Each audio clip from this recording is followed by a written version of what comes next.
was your inspiration for creating the Society of Faceless Men? And was there anything in history that inspired it, or was it just a plot thing with Arya that you thought about, or what was your original inspiration? My original inspiration for creating the Faceless Men, I don't know. It's a common trope of fantasy that you have like the Guild of Assassins. I was hardly the first one to invent the Guild of Assassins. That's largely a fantasy trope. There's not much evidence for that in history. Well, the one evidence is you did actually have a group called the Assassins who were in the Middle East, and there was a guy called the Old Man of the Mountain who would send forth his assassins to kill people in the Middle East, where they've been killing people for many, many centuries. But they were not like fantasy guilds of assassins. So I decided to put my own spin on it. I actually came up with several different guilds of assassins, not only the Faceless Men, but the Sorrowful Men and all that. And there's a little bit in there in the philosophy of the Faceless Men. They're in some senses they're a death cult, and it's a religious basis, which I kind of thought about and extrapolated from that.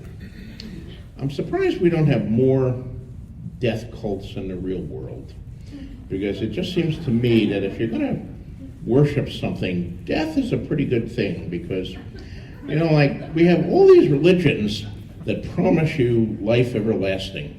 None of them ever deliver on it.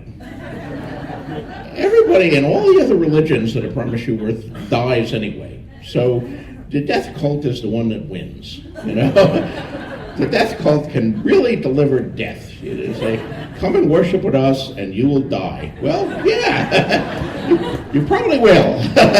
So what the hell? So I took with that and ran with it. Yeah. Hi there. I just wanted to Is that Westeros on your dress? Yes, it is, of course. I just wanted to ask, I know you have quite a lot of Dunk and Egg series books planned. Are we ever going to see Tansel Too Tall again? Are we going to find out what happens to her? Well, that would be telling. But I think there's a good chance, yes. Yay. Hi. So, whenever I first read your series, I of course sided with Daenerys since she has the land originally.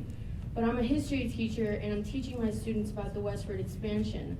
And as I'm teaching them about how the American citizens took over the land, I'm siding with us because we were able to use brute force. And if whoever wins the land is the original ownership.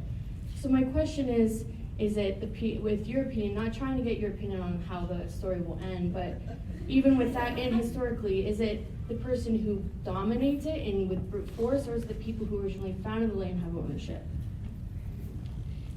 Well,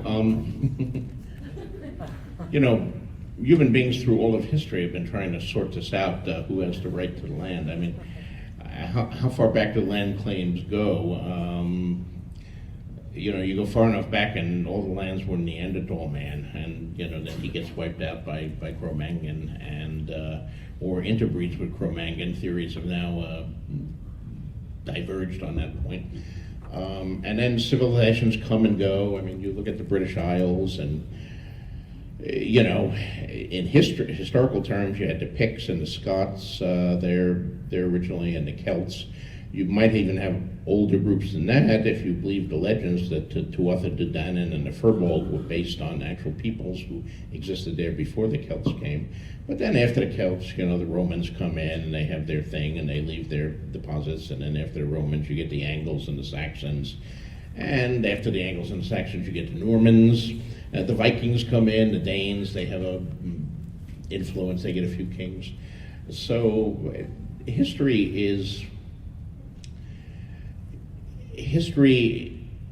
is written in blood, and the land doesn't belong to anyone except who takes it and what they do with the preceding inhabitants. If there's one thing history has taught us, it's that. I would like to think that Gordy Dixon was right, and that a moral evolution is going, and that 100 years, 200 years, 500 years, we will arrive at the point where history is no longer written in blood, but is written in ink or phosphors on a computer screen again, and where we are all Terrans, and some of us maybe. Well, you look at these DNA tests on Ancestry.com, I think we're all mongrels anyway. We just sometimes don't like to admit it to each other. Did you say mongrels or mongrels? Mongrels. Mutts. We're mutts. The human race is mutts, and we need to become more mutts. All these,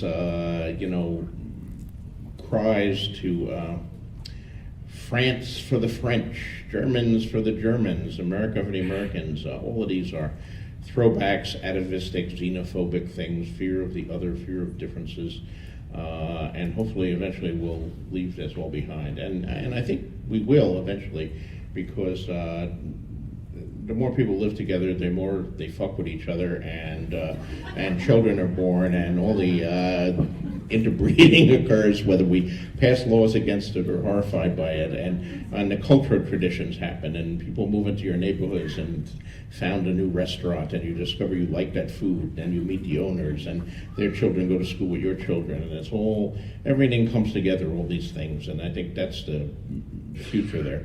Even in Westeros, of course, I've tried to indicate a sort of British history with the Westeros. I mean, you have the children of the forest first, and they're the only people there, and they really are a distinct species, and the giants, who are another distinct species.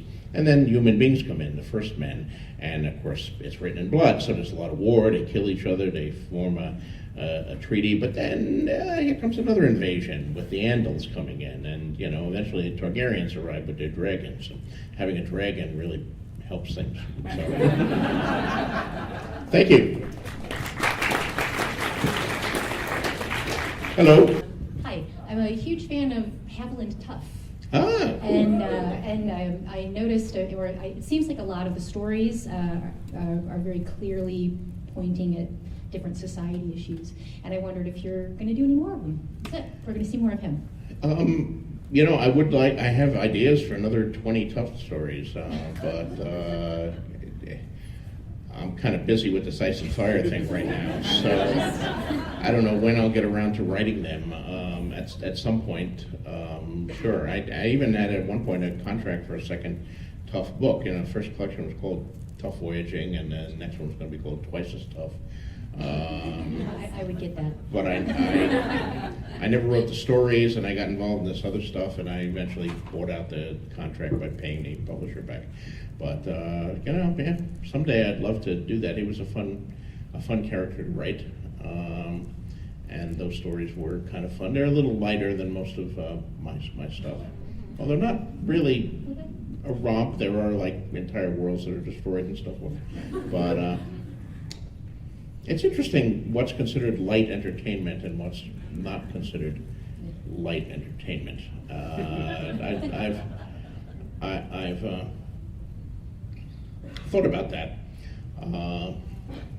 Sometimes, you kill one character that the people know and love, and you get this reputation for being bloody.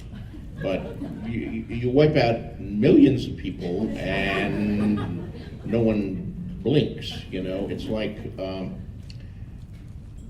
we look at Schindler's List as, this incredibly dark and gripping film about the Holocaust, and, we see people die, who are killed, who are shot and all that.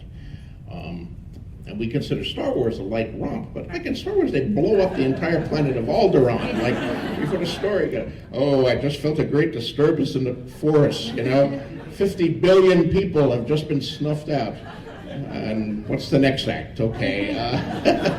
So it's odd the way, one death is a tragedy and 50 billion deaths are a statistic, as I think someone once said. Maybe more of the immediacy. So there are horrible things that happen in Tough stories, but they're in the realm of statistics.